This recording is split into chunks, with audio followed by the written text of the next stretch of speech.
Well, greetings and salutations, everybody. Welcome to the one true original best damn movie-related show on the planet Earth, the John Campea Show, here on my YouTube channel. I'm, of course, your host, John Campea, and it is an honor and a privilege, as it is every day, to have you guys joining me here as we talk about our favorite things in the world, movies, movie news, television, some other things now and again, if you will. And we got a whole bunch of really good stuff to talk about here today. Oh gosh, I don't know. A Disney deal buying Fox goes through. Confirming X-Men's going to be in the MCU. Confirming Deadpool's going to be rated R. It's freaking Star Wars Day today. Star Wars, it's a little bit of a day, you might say, around here. Okay, guys, here's how today's going to go. I have picked out 5 topics that you guys have selected and sent in to me. Now, here's how you get a topic or a question on the John Campea Show. It's simple. Just email me anytime at john@thejohncampeashow.com. That's john@thejohncampeashow.com. And make sure you put that word topic in the subject line, or else I'm not going to see it. And as always, guys, keep those emails to 90 words or less, or else I wouldn't even be able to fit it on the screen, even if I wanted to use it. That's vital, and that's pretty important, because I still have some of you guys sending me like these long novels, and I feel bad that I'm like, I can't even read this. But anyway, guys, 90 words or less. There we go.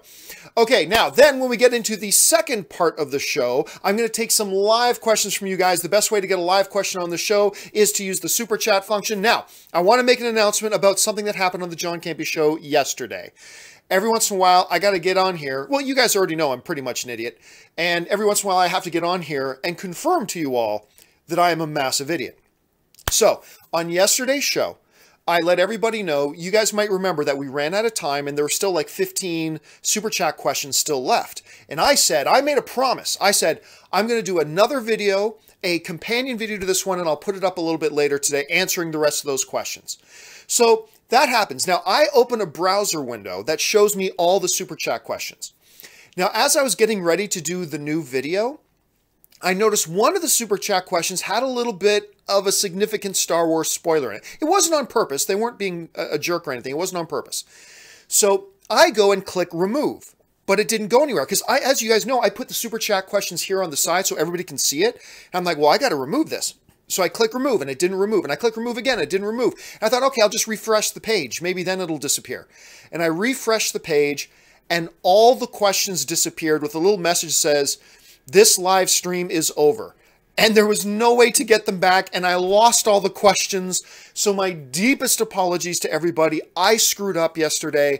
It wasn't on purpose. I didn't know reloading the page would make the questions disappear, but I screwed that up yesterday. I promise moving forward, though, now that I know that that happens, what I'm going to do from now on is if there are more super chat questions than I can get to in the show, I will always do another companion video that will go up like maybe 2 hours later, answering the rest of the questions. So if you send in a super chat, rest assured it will get answered, whether in the main show or whether it's in a supplementary video. Again, my apologies for what happened yesterday. Okay, with that out of the way, let's get rolling with this stuff. It is now confirmed. We knew it was coming. We've seen all the reports. It is now a done deal. Fox and Disney have reached a deal. They've signed it. Disney has now purchased a whole ton of the 20th Century Fox's assets. Now, we covered this a little bit earlier this morning. I did a video at 6:45 a.m. my time. That's a little bit early for me. Covering this, went into all the details. If you want more of the details on this deal being done, head on over and check that video out after the John Campea Show here is finished. But that is up and on my page, on my YouTube page right now. You can see that we went into a lot of the details. But there were a couple of details about this deal that were not available in the initial reports that have since come to light as Bob Iger has been talking to press and doing his conference calls with the shareholders and stuff like that. Some new details, some very exciting details have come to light. First off is this. One of the questions we had about X-Men coming over was, we knew they had 3 options over at Disney on how to handle the X-Men. Option number 1 was to put them into the MCU. I said, you know, if I had to put $5 on something, that's probably the way they're going to go. But there were 2 other options. Option number 2 was to create a separate cinematic universe for X-Men and Deadpool where it can be rated R and do whatever they want to do, and it's separate from the MCU.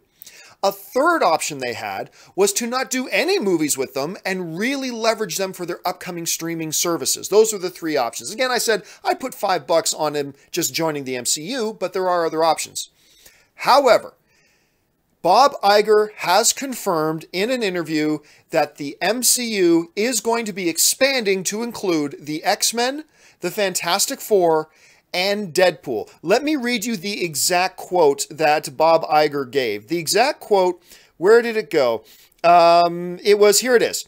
He said, "We're also looking forward to expanding the Marvel Cinematic Universe to include X-Men, Fantastic Four, and Deadpool." So it appears now, maybe he's not using the right words. Maybe he's just saying we're expanding our Marvel presence in the movies, and maybe they still will do a separate cinematic universe. But if you just take him for the words he used, I'll read it again. This is a direct quote from Bob Iger, CEO of Disney, when he said, "We're also looking forward to expanding the Marvel Cinematic Universe to include X-Men, Fantastic Four, and Deadpool." So we can say it's been confirmed by the CEO of Disney. X-Men, Fantastic Four, and Deadpool are all seemingly going to be joining the MCU. Now, of course, he gave no timetable for this. Obviously, Marvel and Kevin Feige already have a lot of the upcoming years planned out, so it could be a while before we see X-Men, Fantastic Four, Deadpool crossover, whatever. What we do know is that Deadpool 2, The New Mutants, and X-Men Phoenix are all already completely shot. Those movies are shot. Those movies are going to come out. They're not going to be affected by this deal whatsoever. Whatever they decide to do with these characters moving forward, it may take a little time for us to see what the results of that are going to be. Now, this brings up another big question. Because one of the big concerns, I have several concerns of Marvel taking over the X-Men properties, but one of those concerns has been, and I know a lot of you guys have had this same concern, what's going to happen to Deadpool? We like the merc with the mouth having no filter. We like Deadpool being rated R. Disney ain't gonna, and I've said this, hey, Disney's not gonna let them be rated R. I mean, they're too protective of the MCU. So that has been one of my big fears, and you guys have heard me say that many times. Well, in another conversation Bob Iger had to say, he has put those fears mostly to rest. Bob Iger, CEO of Disney, has confirmed that Deadpool can indeed stay rated R. Now, in his comment, Bob Iger mentioned that he believes that as long, basically I'm paraphrasing Bob Iger here, but what he said was, as long as we can make sure we let our audience know what they're getting, then we should be fine. Now, that kind of language, as long as we do this and it should be okay, that doesn't sound 100% committal, but it does sound a whole lot better than what I was fearing. Apparently, Bob Iger has thought this through, and he thinks that Deadpool can continue to be rated R. On top of that, he kind of, in his language, made it sound like he's open to R-rated films maybe having a place in the MCU. Maybe they do. And you know me, for a long time, I said I highly doubt that Marvel would allow R-rated stuff. We've heard comments from Kevin Feige saying maybe 10 years down the road, whatever. But Bob Iger seems to be indicating they may be open, and they are open, to the idea of R-rated, X-Men related whatever films being a part of the MCU. And that's exciting, and that's great. Now, just because it's rated R, how R are you going to let it be? Like, would Disney have allowed that one visual gag in Deadpool with Happy Woman's Day? With, you know, what happened in that scene. Would Marvel have allowed that? Would Disney have allowed that? I don't know. I mean, it's great that Bob Iger is saying stuff like, there's a place for R-rated stuff as long as we let the audience know in advance. But how far is he willing to let Ryan Reynolds go? That's the big question. And maybe he's just saying it as it is. They can do whatever they want. They can be as R-rated as they want. As long as we let the audience know, everything should be fine. And if that's the case, then that's exciting news. Look, I'm going to tell you right up. I still am worried about the MCU becoming far too convoluted. You've already got 500 characters, and now you're going to bring in 500 more. Using hyperbole, obviously. And what are they going to do? Are they going to completely fresh reboot the X-Men now? Because, look, in this MCU world, mutants have never been a thing. In the world of the X-Men, there have been no other individuals with superpowers other than mutants. So are you going to reboot it completely fresh? Will Ryan Reynolds still be our Deadpool? I mean, there's still questions. Common sense seems to say yes. I think they're probably going to be rebooting the X-Men anyway. But I'm sure you guys have a lot of thoughts and theories about how all this is going to be handled. But the bottom line here is, for film fans, the good news is this. X-Men and Deadpool and Fantastic Four, I thought it was interesting that he mentioned them as well, are going to be part of an expanding MCU. And the most important part is that Bob Iger, CEO of Disney, has confirmed that he is open to R ratings and says he doesn't see why Deadpool can't be rated R as long as we let the audience know what they're getting. This should put a lot of people's minds at ease. I'm still a little nervous about, convoluting it and having now Marvel running X-Men. I thought Fox has been doing a great job with the X-Men, especially in the last few years. 4 out of their last 5 X-Men films have been stellar. Just stellar. With First Class, Days of Future Past, Logan, and Deadpool. X-Men Apocalypse is the odd one out. That wasn't so great. But 4 out of their last 5 films have been absolutely stellar.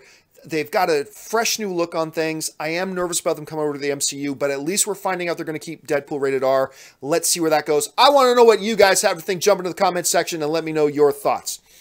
All right, with that out of the way, let's get on to the first official question of the day.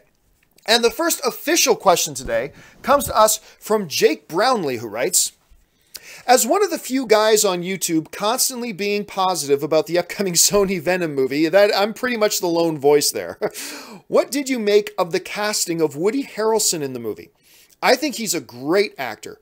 You always say it's never a bad idea to add talent, right? Also, what do you think of the chances are that he could be playing Carnage, as some have speculated? Yeah, so for those of you who may not have heard the news that dropped yesterday, Sony has cast the great Woody Harrelson to join the already stellar cast of the upcoming Venom movie. Now, they didn't give any specifics onto what role he'll be playing.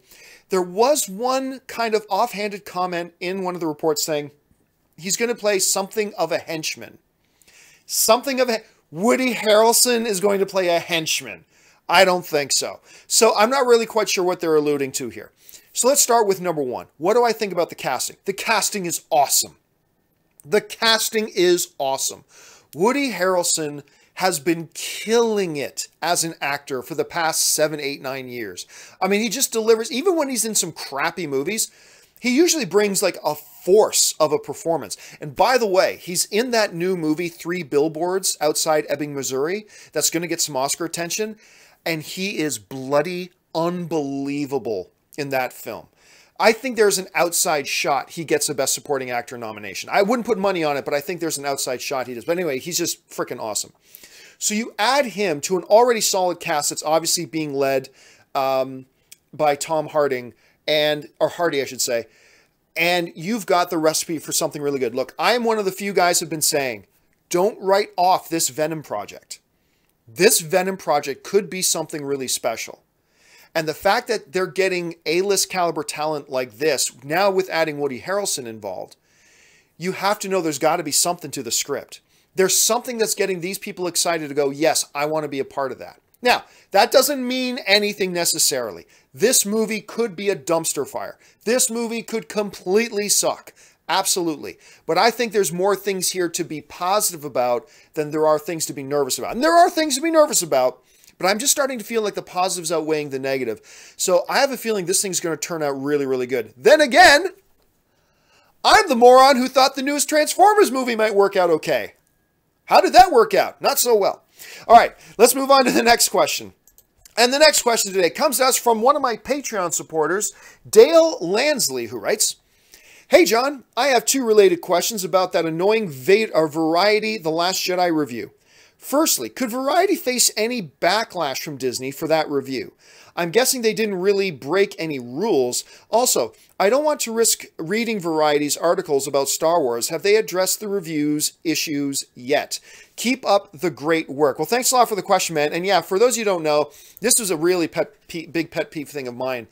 I am a big fan of Variety. If you guys watch my show and have watched my show for any period of time, you know I quote Variety all the time. I use them as one of my most trusted sources to go to. They are a fantastic outlet. They really, really are. However, even the best sometimes do stupid things. Everybody does stupid things. Variety just did a stupid thing. In their review of Star Wars: Last Jedi, I talked about this a little bit the other day, but for those of you who haven't heard about this, they put some unbelievable spoilers, like really key, big surprise moments for the audience. They put in their just regular review. There's, oh, just dropped it. Oh, this guy's here and blah, blah, blah. I'm like, what the fuck are you doing?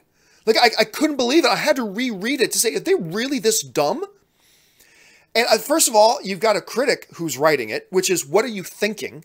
Like, use some common sense. Secondly, it's not, this is Variety. This isn't some run and gun blog. He's got editors that's got to go by. And the editors looked at it and they didn't say anything. They just let it go. So, I mean, I'm just sitting there absolutely stunned. So anyway, I'm not going to go into all that again fully, but one of the questions that is being brought up here is, does Disney have any recourse in this? Can they give, like, Variety some backlash? All I can tell you is this, is that there have been times in my long, illustrious career that I have done dumb things. I know it's hard for you to believe. I know it seems completely improbable, but I have done dumb things. And when I have done a dumb thing, like, for instance, accidentally putting a movie review up earlier than the embargo was supposed to let, and thinking I was following the embargo, but having the embargo date wrong and put it up. Or maybe sometimes I've run a report on something that was based on leaked top secret knowledge that I wasn't supposed to be reporting it, whatever. I have done, that has happened to me from time to time. I'm sure it'll happen again. Mistakes happen. But every time that has happened is quickly followed by either a phone call or an email or a text message from somebody at Warner Brothers or Disney or Universal saying, John, what gives? Why are you doing this? And I go, oh, yeah. Now, I can do whatever I want. None of the studios have any power over Variety. None of the studios have any power over me. But nobody wants to do the wrong thing. And sometimes when the studios have reached out to me, it's been because I did the wrong thing. Maybe not realizing I was doing the wrong thing. And they get a hold of me and say, John, what the hell? What gives? What are you doing, man? I have no doubt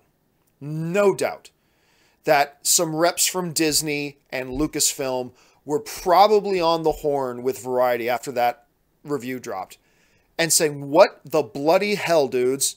We've been hiding these couple of details that are big surprises for the audience in the movie, and you just drop them casually like they're nothing in your review that's not even marked as a spoiler review. I'm sure, but really, beyond that, what is probably going to happen? Probably not a lot. Probably just Disney getting them to promise that it won't happen again, and then they'll move on. But really, there's really nothing more. And as far as has Variety addressed or apologized? No, they haven't. I don't expect them to either, and that's fine, whatever. This is going to be forgotten news. Star Wars opens today, so it's going to become a non-issue after today anyway, so it's not that big of a deal, but I really hope that Variety has learned something. I hope they saw the tweet I sent out, and I know a hell of a lot of you guys retweeted my tweet. Thank you so much. That's how we get some things done. So hopefully they saw a lot of that, but not just for me. A lot of other online pundits were very upset with what Variety did, tweeted about it, social media about it, and hopefully we're going to see some course correction and we won't see Variety do that again, because that was damn stupid. Anyway, but we all make mistakes. All right, let's move on now to the third question. And the third question today comes to us from Cameron Casaus, who writes, hey, John, love the show. Thank you so much, Cameron. And congrats again on the subs. Thank you very much. A couple of weeks ago, we crossed 100,000 subscribers. Thank you so much for that. With Warner Brothers being in the entertainment news stream lately, what's going on with this Warner Brothers lawsuit over The Conjuring?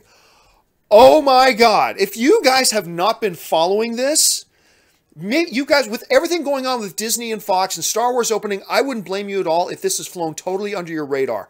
But this is fucking hilarious. This is unbelievable. Okay, for those of you who don't know what's going on, there's been lawsuits over The Conjuring at Warner Brothers for years. Ever since the movie came out, it's been going on for years. Now, let me make sure I get this one guy's name right. There's a producer on The Conjuring named Tony DeRosa Grund, okay? Tony DeRosa Grund. Now, he claims that, he's owed a lot of money by Warner Brothers for The Conjuring. And for years, he's been taking them with... I'm going to oversimplify it, okay? Read up on the story if you get a chance. But basically, he has been suing them for years. Lawsuit after lawsuit after lawsuit and losing every time. And it got so bad for him that he was actually getting in trouble with the courts. And finally, he had to settle with Warner Brothers.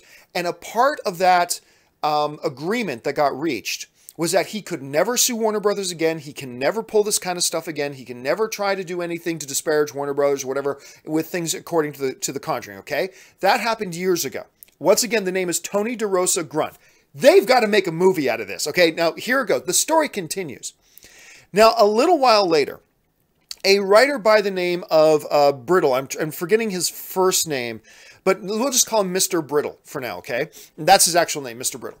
So, years ago, this guy Brittle, a long, long time ago, he met with and made some agreements with the Warrens, the couple that the Conjuring movies are based off of. And he wrote a book, I believe it was in 1980, called The Demonologist. That was basically the same story as Conjuring, right?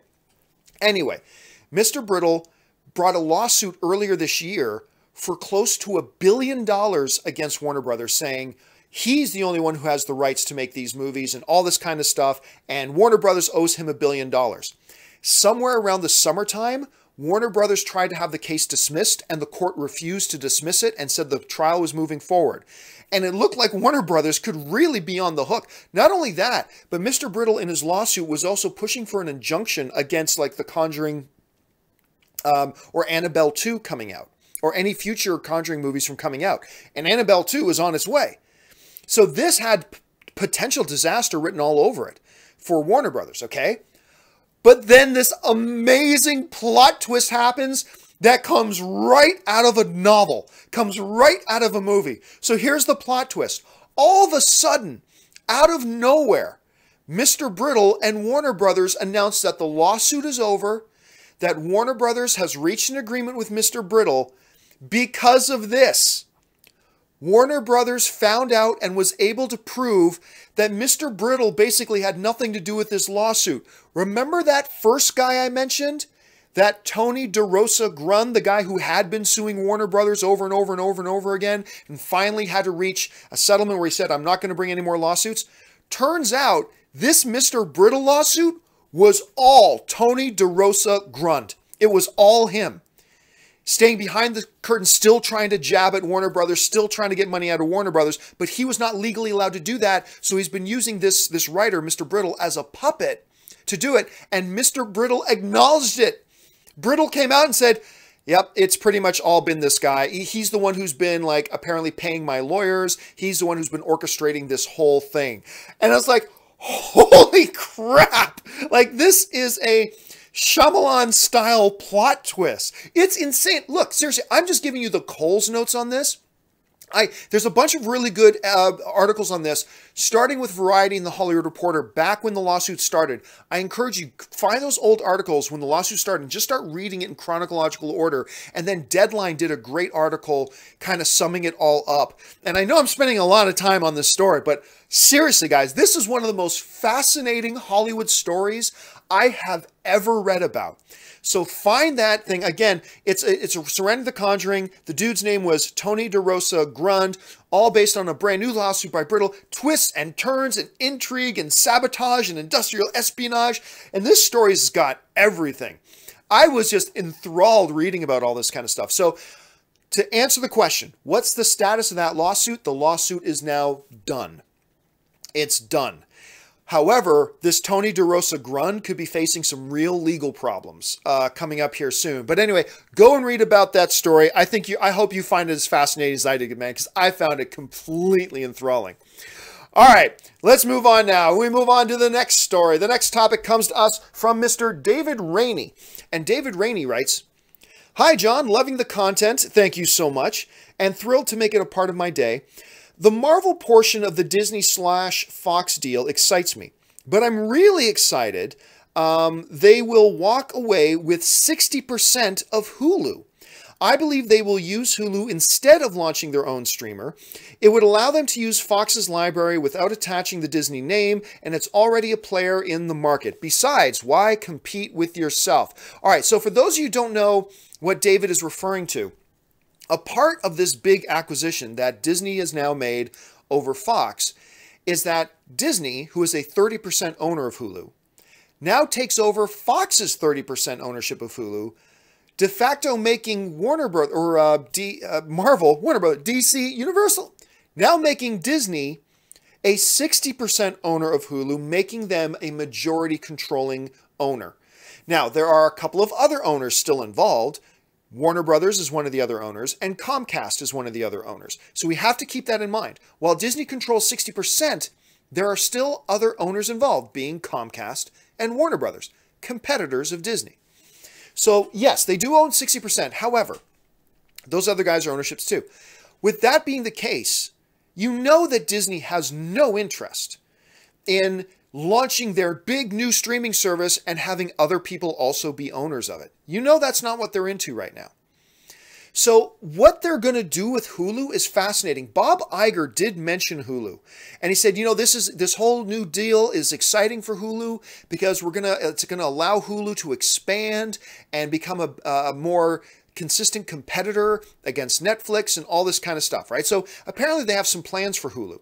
But I do not believe, as you seem to, that Hulu is going to become that Disney streaming service in 2019. I do believe they're still moving with a separate streaming service aside from Hulu. But they could be using them for vastly different purposes. Again, we cannot overemphasize the fact that Comcast and Warner Brothers are still owners in Hulu, and there's nothing Disney can do about that unless they could somehow convince Comcast and Warner Brothers to sell their shares. But why would they sell their shares when they know that would just make it really, really powerful competitors for them? So I don't think, because remember, Warner Brothers is launching some streaming services too. So they'll probably want to keep their ownership stake in Hulu at this point. We don't know for sure. Anything can happen. Disney could offer them a ridiculous amount of money and they take it and run. That's possible. But it looks like, at any rate, that Disney and Iger's plan for Hulu is still to launch their own Disney streaming service in 2019, to launch their ESPN sports-focused streaming service in 2018, and now to run and operate Hulu as well. Look, obviously some things are going to change. I don't know how. I just don't think the way the stars are aligned right now that Hulu is going to be then turned into this new streaming service that Disney was talking about. I think they're still going to be separate things. So, but maybe it will. You might be right on the money, because I'm not going to lie to you. That thought crossed my head too. So let's take a step back. Look, like I said in the video earlier this morning, this, I'm sure, is a contract that spans thousands of pages with hundreds of thousands of details. We only have a slight glimpse of 0.1% of those details right now. I'm sure we're going to find out more details in the days and weeks and months and years ahead, but it could take days or weeks or months or maybe even years for us to really see how this whole deal is going to shake out. So let's be patient. Let's see how it turns out. But yeah, dude, I'm a huge Hulu. I'm not going to lie. I watch Hulu more than I watch Netflix. I love Netflix, but I do find myself, if you had to count the number of hours every week I'm watching Hulu, I actually watch Hulu more hours a week than I watch Netflix. But they serve basically some minorly different services, but I enjoy them both. All right, let's move on now to the final emailed in topic of the day. And the final emailed in topic of the day comes to us from Tom Anderson, who writes, "Hey John, been watching for years. Thank you so much. I appreciate that. First time submitting a question. I noticed that Lady Bird dropped down to 99% on Rotten Tomatoes due to a single rotten review. But upon checking that review, the reviewer gave it a B-. Why is that considered rotten? I'm not a fan of Rotten Tomatoes, and this is a pretty good example of why. Thank you." Okay, now I'm not going to use any names here because I don't know why. I'm just deciding not to use any names. But the movie Lady Bird was out, and it had become the #1 rated movie on Rotten Tomatoes of all time. But now you might be saying, but John, Toy Story 2 and 3 have a 100% on Rotten Tomatoes. How can it beat it? Because Lady Bird had a 100% with more actual reviews counted than the Toy Story movies did. So they kind of consider that a tiebreaker in putting the Lady Bird ahead of it, since it had more reviews and it still held 100%. So Lady Bird, which is in limited release, I think right now, might be in wide release now, I can't remember. Anyway, Lady Bird was the highest all-time rated movie on Rotten Tomatoes until one critic gave it a negative review. Now, That's fine, right? On its surface, that's fine. Somebody didn't like the film, gave it a negative review. It is what it is, so it's no longer 100%. But here's where it gets controversial. When that guy went and put in his review and registered his review of Rotten Tomatoes, on his site, again, I'm not going to mention names, but you could easily find it if you wanted to. On his site, he gave the movie a score of a B-. That's positive. B- is a positive review. But here's where it gets a little bit tricky. So this guy, he wrote his review and he thought it was a good movie. He gave it a positive review. It's okay.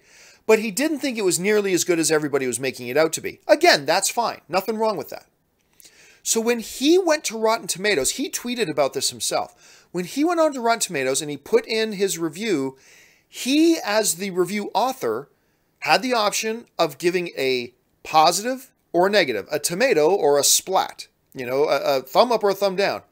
And even though he gave the movie a B-, he chose to register it as a negative review and gave it the splat, therefore taking away Lady Bird's 100% rating, giving it a 99. That guy went on social media and explained, well, I'm paraphrasing, but this is what he said. I just don't think Lady Bird deserves to be 100%. Therefore, even though I gave it a positive review, relatively speaking, I'm going to register it as a negative one, just so Lady Bird isn't 100%. That was some bullshit. That was awful. Now, you know I've been a little upset with Rotten Tomatoes lately, but this wasn't Rotten Tomatoes' fault. Rotten Tomatoes didn't take that guy's B- and make it a negative. The reviewer themselves go in and register it. Most times. That's how it happens most of the time. And he decided, I don't think Lady Bird deserves to be 100. So even though I gave it a positive review, I'm going to click negative. That is a misuse of the function of that. Now, to be fair to Rotten Tomatoes and all the other reviewers, they have hundreds and hundreds and hundreds of reviewers on there. Fact of the matter is, you might get 1% of jackasses acting like jackasses. And for all I know, this film critic's a really super guy. Maybe he's one of the best guys in the world, but he just did something stupid. And we all do something stupid. I've done stupid things. You've done stupid things. Let's not pretend that we haven't. But this is going to be one of the highlights of his professional career where he acted like a jackass. It is not up to you to arbitrarily decide what the Rotten Tomatoes meeting is. Your job is to simply tell Rotten Tomatoes if you liked it or if you didn't. That's it. Just say, did I like it or did I not? And then you let the rest of it play out the way it's supposed to play out. If somebody doesn't like it, that's fine, but everybody else liked it. And if you liked it, just say you liked it. I mean, if you wanted to give Lady Bird an F on your review and say it was the biggest piece of garbage you've ever seen and then registered it as negative, that's fine. There's nothing wrong with that. That's up to you. But if you liked it and you said you liked it and you gave it a B-, you said it wasn't great, but you said it was good, and that's what Rotten Tomatoes is all about. What percentage of the critics say it's good versus what percentage of the critics say it's not good? You said it was good, and then you went and clicked negative. That's bullshit. That is going way beyond, and Rotten Tomatoes, I believe Rotten Tomatoes, generally speaking, should always leave critics' reviews alone. Even that guy, Armand White, even leave him alone. If he wants to put in his reviews, that's fine. But we have this guy admitting on social media that he deliberately manipulated the system to go against what his own review was just so he could change the outcome of the overall Rotten Tomatoes score. Rotten Tomatoes needs to step in this situation and correct that. And I'm going to tell you something right now. I'm going to admit something right here, right now. I'm going to get in trouble. I'm going to get yelled at. I don't care. I didn't like Lady Bird. There, I said it.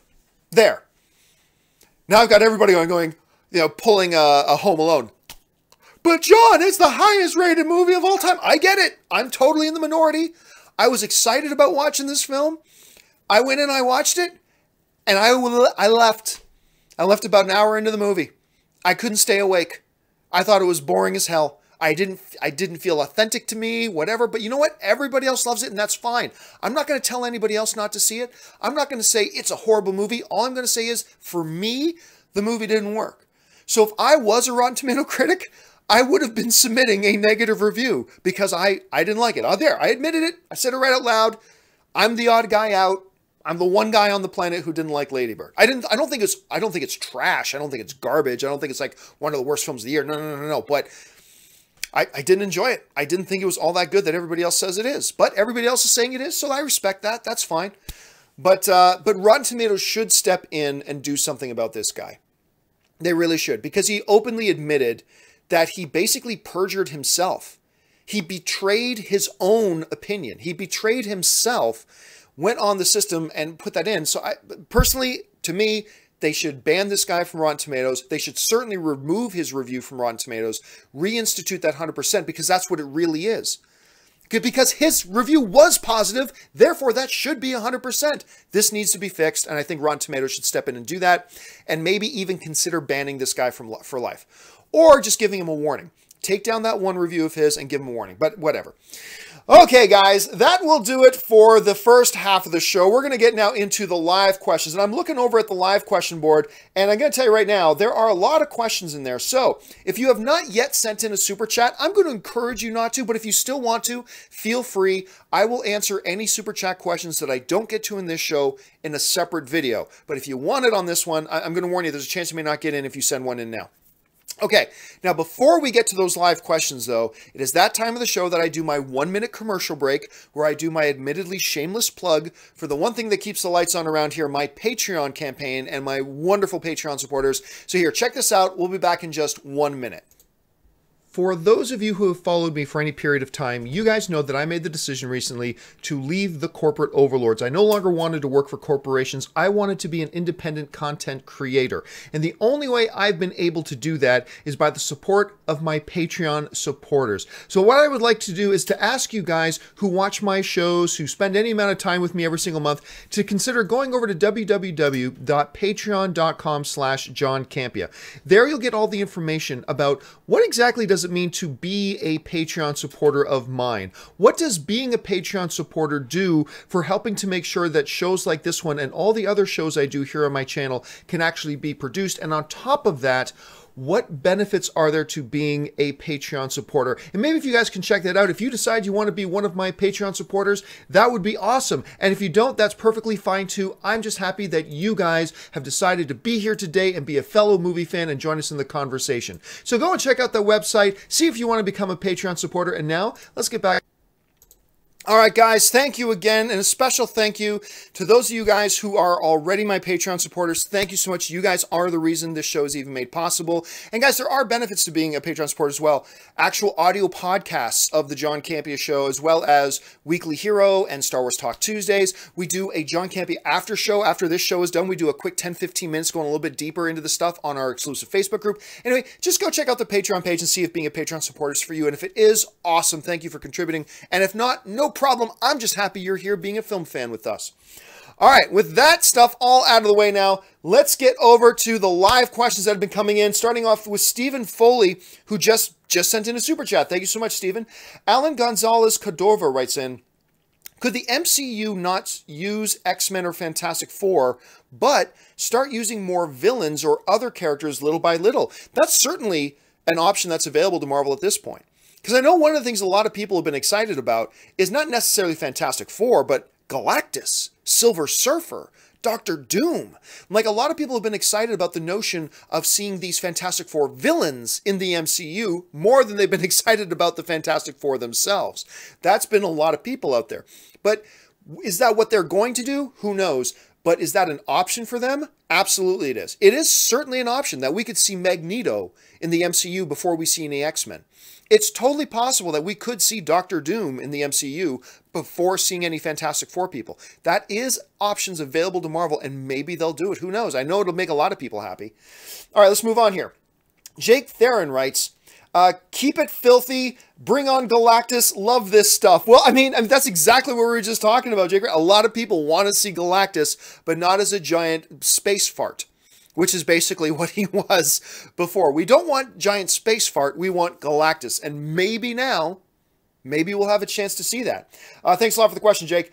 Westit Monthly 1 writes, Bob Iger told press via the Wall Street Journal, there may be an opportunity for an R-rated Marvel brand as long as we let audiences know what's coming. Absolutely. That's exactly what I mentioned at the top of the show, that it is important for us to keep in mind here, because this is key. For those of you who are just joining us a little bit late, I'm sure you've heard that the Disney-Fox deal has now gone through, but if you're worried about Deadpool, one of the really great things to come out is Bob Iger has stated that he doesn't see why they can't continue to do R-rated Deadpools as long as they let the audience knows what's coming. So that's something for us to keep our eyes on. All right, Cruella Entertainment writes, you wrote a film and a book.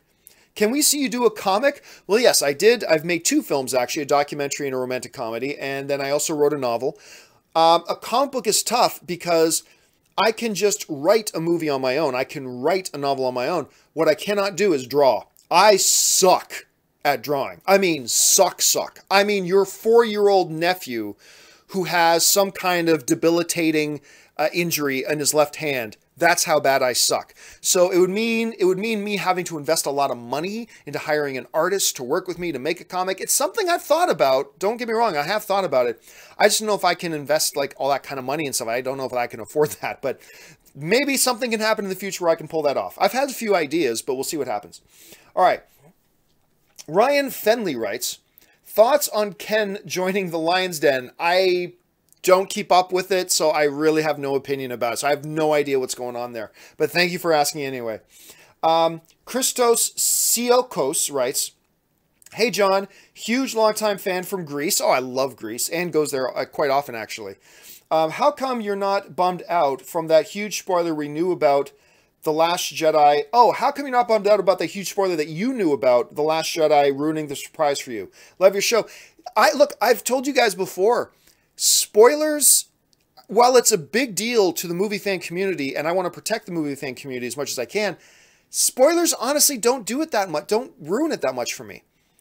To me, I've said this before, the movie is about the journey of the movie, not about specific details that happen in it. It's about the journey of the movie itself. So like, hey, guess what? I knew the Titanic sinks at the end of Titanic. I knew that.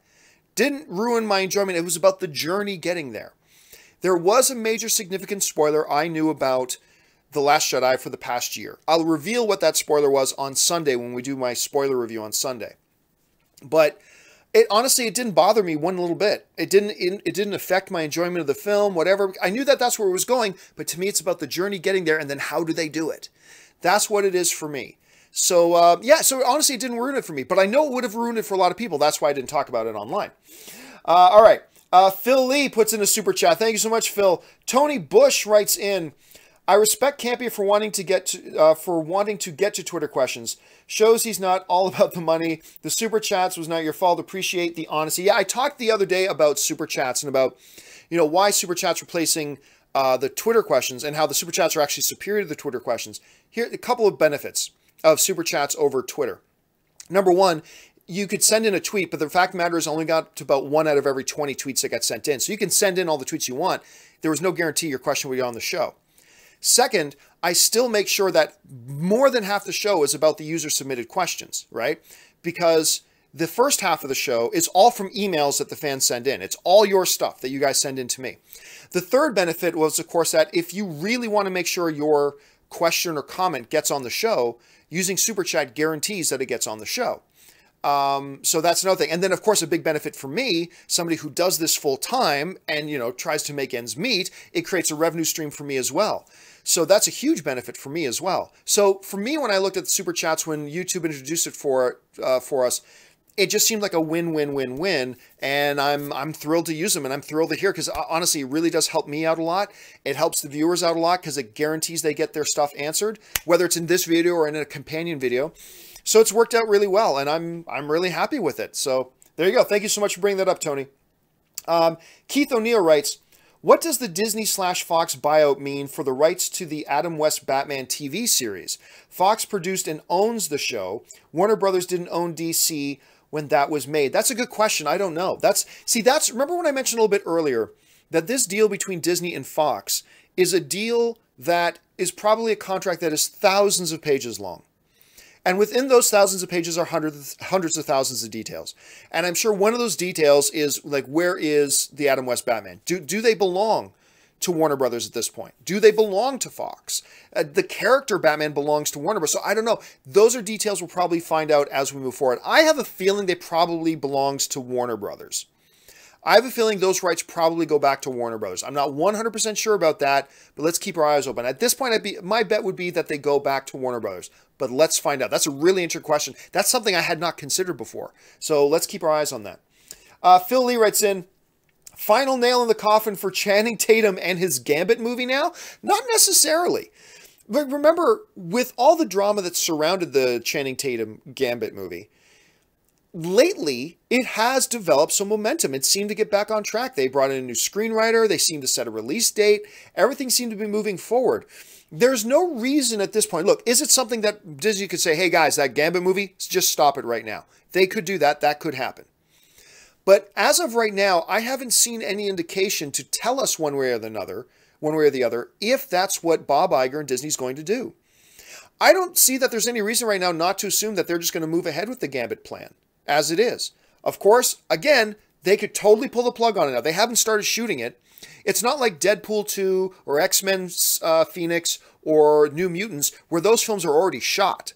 This is a movie that hasn't even begun filming yet. So if Disney wanted to pull the plug on it, I'm sure they could. But right now, I haven't seen anything to tell us that that's what's going to happen. So until I hear otherwise, I'm just going to go on assuming that the Gambit movie is going to happen. But that could totally change just like that. Let's see how that all turns out. Thanks a lot for the question, Phil.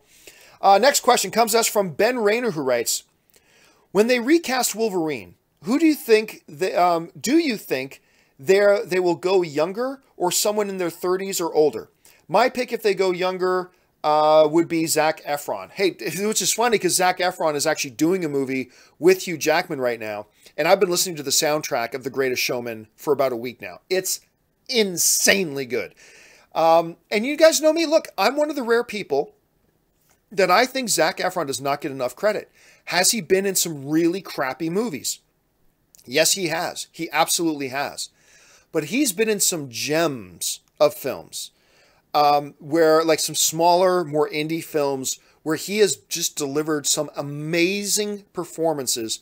This dude has chops. He has legitimate chops. He's built better than Hugh Jackman. He's a little bit shorter than Hugh Jackman, which is a benefit of that too. Look, I'd be fine, but you know me when it comes to this stuff. As long as they get a really good actor, I'm all for it. As long as you get a very good actor, I'm all for it. But if they announce tomorrow that Zac Efron was going to be the new Wolverine, start younger so they've got a guy who can play Wolverine for the next 10, 15 years, just like Hugh Jackman did, I'd be fine with it. For me personally, I'd totally be fine with it. Maybe you guys have a different opinion than that. If so, jump down to the comment section below and leave me your thoughts. All right, let's move on here. Ryan Fenley writes, am I crazy, or did no one in The Last Jedi say I have a bad feeling about this? Keep up the great work. Well, I'm not going to say whether you're crazy or whether you're dead wrong or whether you're right, because for me to say that would be a little bit of a spoiler, so I'm not going to say it. I almost blurted out my answer to that, but I was going to say, dude, but then I thought, no, I'm not even going to give an answer. I'm not even going to give an answer. You guys will just have to wait and see the movie yourself. Mr. Manager writes, so what happens in the meantime while the FTC evaluates? Fox obviously has movies in the pipeline, but can they develop new movies? Can Disney even touch the Fox assets before the deal gets approved? Again, here's where it gets more complicated. It's not, there are so many different facets to this deal. There's so many different branches of this deal. What I don't believe needs to happen is I don't believe the FTC or the FCC even has to approve the deal overall. I think there are specific elements of it that they're going to be looking at. The biggest one, if I understood the reports that I read correctly, the biggest snag, potential snag, is the Hulu part of it. Does Disney getting Fox's ownership percentage of that constitute some sort of unfair trade practice? That's the biggest question. Remember, Disney has had armies of lawyers making sure this deal gets structured in such a way that it will clear all FTC regulations and not get into any antitrust stuff. They only bought assets. They didn't buy the company outright. All this kind of stuff. So I believe we could see some things happening fairly quickly.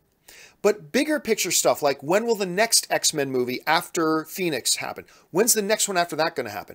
When will the Fantastic Four show up in the MCU? These are things that are probably going to take a bit of time anyway, regardless of the FTC. These are things that, remember, Kevin Feige has had his next 10 years of movies already planned out. So he's not about to rush in and just turn everything over and saying, in 2020, we're going to have X-Men versus Avengers. I don't think we're going to see that. Anything's possible, but I don't think we're going to see that. So I believe there are some issues the FTC will just give a check mark to fairly quickly. Then there are some that are going to be deeper issues, and I believe the Hulu one might be the biggest one of that. So let's see how this all sort of unfolds moving forward. Excellent question, Mr. Manager. All right, Linus2014 Cougar writes, can Deadpool be in the MCU without a reboot? Yeah, they can. I mean, look at the nature of Deadpool.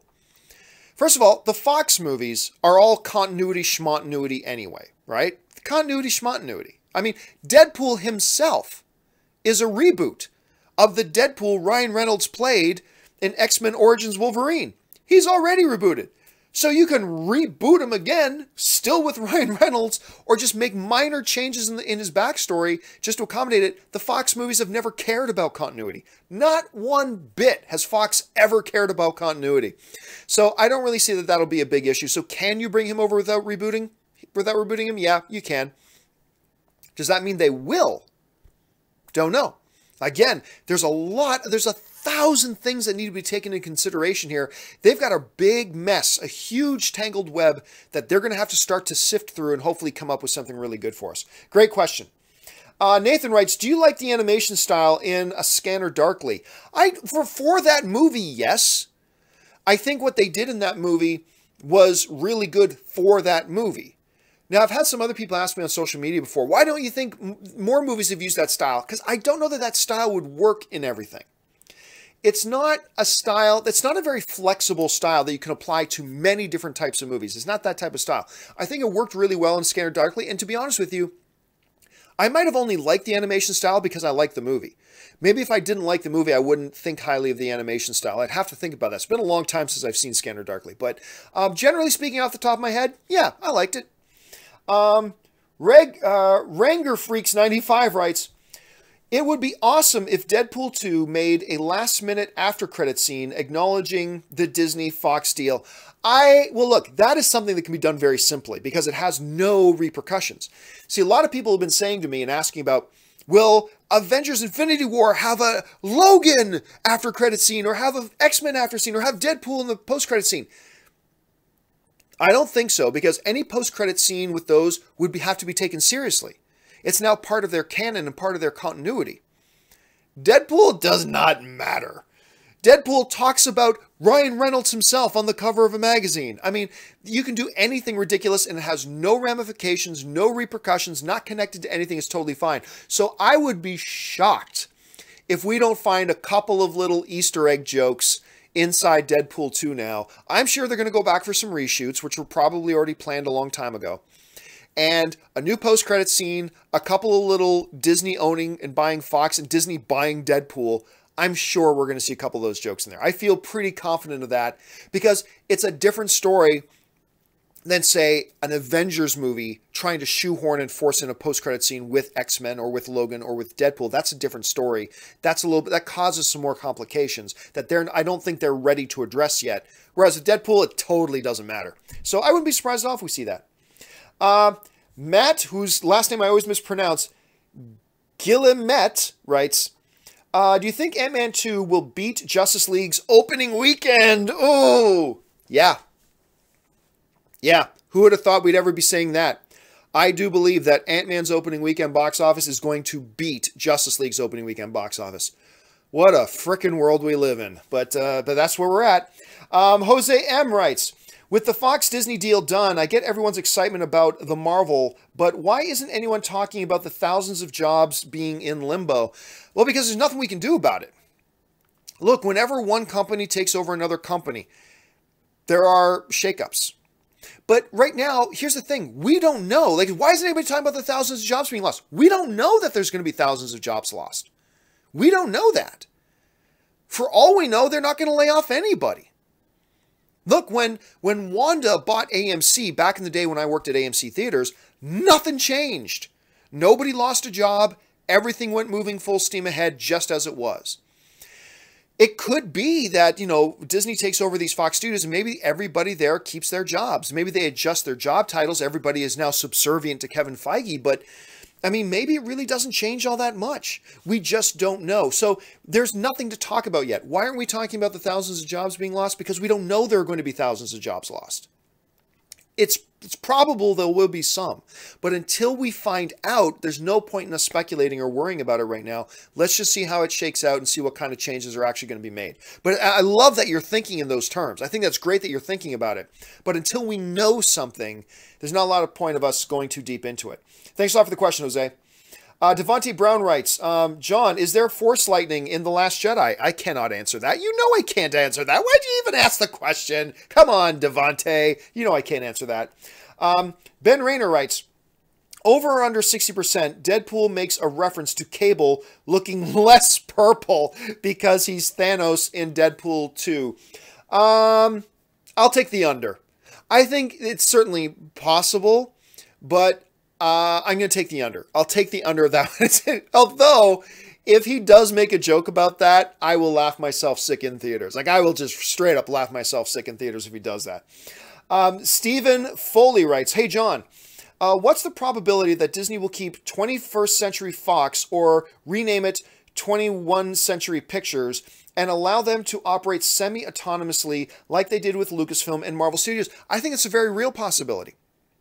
Again, it's one of those hundreds of thousands of details and those thousands of pages of the contract that we're going to have to wait and hear and find out for sure. But I think them operating like 21st Century Pictures, they will probably take Fox out of the name. I'm going to assume they're going to take Fox out of the name. But I think them keeping it together and operating it as another arm, much like Summit. You know, Lionsgate owns Summit. Summit kind of functions on its own. It's under Lionsgate's ownership, and Lionsgate is the boss of it, but it still runs as a studio. You know, Sony Pictures Classic is a separate arm under Sony. Perhaps this will be like Marvel, like Lucasfilm. Maybe it'll be another production arm under them. Because remember, Fox is about a whole hell of a lot more movies than just X-Men. So that is definitely a possibility. I won't be surprised in the least if that's the way it turns out. We'll have to wait and see. But I'm sure that's something we're going to find out fairly quickly. Thanks a lot for this question, Stephen. It's a great question. Chris KG125 writes, parents are far too stupid to understand Deadpool. Parents will cry foul at R rating and Disney will change Deadpool. I don't know. Look, if you put it on the billboard, this is rated R. I really don't think there's that big of a deal. Remember, X-Men never had an R-rated film until Deadpool came along. X-Men were all, you could bring your kids to X-Men, that's fine, blah, blah, blah. And then they did Deadpool. There wasn't some big, huge backlash, other than one or two YouTubers who had a problem with it, but there was no big backlash about it, so I don't see why the situation... It would be different if, say, X-Men had a bunch of R-rated films already before Deadpool, and then they did it, then yeah, that's fine. But remember, X-Men was all PG-13. It was all PG-13 before Deadpool. And we didn't see parents starting this big boycott of anything. It was fine. They let the audience know this was rated R, and it was fine. And I think that's what Bob Iger is saying here. Look, as long as we make sure everybody's aware this is an R-rated property, I don't see why we can't do this. So, but who knows? Stranger things has happened. Money rules everything. And if they decide it's going to hurt them financially to do it that way, maybe they'll do it a different way. Who knows? But I think they'll be fine. I do. Man, seriously, I never thought Bob Iger would say okay to doing R-rated Deadpool. I never thought he would do it. And I'm so happy to hear that he's okay with it. So let's see if he actually follows through with that, though. Because just because he says it now doesn't mean he'll follow through. Let's see. Sam Fisher writes, Iger said that they are open to R-rated movies. Absolutely, Sam. They certainly did. Lance Pro 85 writes, maybe X-Men will become a new coming mutation in the human genome caused by the effects of the Infinity War. Are you sure you don't work for Disney already? That's a great idea. That is a terrific idea, Lance Pro 85. I dig it. Now, they may already have another idea, but you could reboot X-Men into this new world and say mutants just start now. However, here's the problem, though. The whole idea of the X-Men is that you've got this guy, Professor Charles Xavier. This is core important X-Men mythology. You got this guy, Professor Charles Xavier, who has been a mutant a long time and has slowly put together this team, a team since they were kids, and now blah, blah, blah. So you got to have some kind of history to it. But I like the way you're thinking. I do. I like the way you're thinking. There are some problems there that you'd have to overcome. But in general, I like the way you're thinking. Okay, guys, just a couple more, and then we're going to have to call it a day. This next one, I lost it altogether. I completely lost it, and it's gone, and it's disappeared. So I'm just going to have to call it. I'm going to call it a day right now, guys. Thank you to all the rest of you who sent in Super Chats. I am going to I'm not going to reload that page with your Super Chat questions. I'm going to make a companion video to this one that will go up online in just a couple hours. Also, want to let you guys know about this. This is exciting to me. At 1 o'clock Pacific Standard Time today, I am going to do a full open Ask Me Anything live video at 1 o'clock today, where I know there's a lot of stuff you guys constantly want to ask me about YouTubing, about cameras, about how to develop your YouTube channel, about doing podcasts, about my history as a lawyer, about my novel that I wrote, about things that I've done before, about things that I'm doing in the future. Just a lot of things that don't have anything to do with movies. Although if you want to talk movies, we can talk about movies too, sure. But this is going to be a great opportunity for you guys who've had a bunch of other questions, and we're just going to have an open Ask Me Anything at 1 p.m. Pacific Standard Time. That's 4 p.m. on the East Coast. Please make sure and come back for that. I think that's going to be a lot of fun. Also, make sure you watch for the companion video for the Super Chat questions here that I did not get around to. I will make a video of that, and your questions will be answered. It will be in there. Not like yesterday that I completely screwed up. This one will actually work. So that will do it for me, guys. Hey, folks, thanks for being here today. This has been an awful lot of fun for me. Talking about what a day. Star Wars. A lot of you guys are going to go see Star Wars today. I know I'm going myself over to the Burbank 16 AMC tonight to watch it again with Ann and a couple of my friends. Really excited about that. Hey guys, since you're here, we have over 100,000 subscribers already, but we got room for a lot more. Make sure you guys, if you haven't subscribed to my YouTube channel already, click that subscription button, become one of my subscribers, click the thumbs up button, leave a thought in the comment section. Remember, guys, even if we have completely different opinions, the best thing to remember is that we're all on the same team. We're all film fans together, and it's awesome that we get to debate and discuss and have passionate discussions. Just remember, while you're doing it, you're doing somebody with somebody who you're doing somebody? That's different. You're doing it with somebody who's on the same team, ultimately, a fellow film fan. So let's be respectful to one another. Follow me on Facebook and on Twitter, simply at John Campea. I do a lot of tweeting. Follow me there. That'll do it for me, guys. Thanks so much for joining me. My name is John Campea, and until the next video, bye-bye.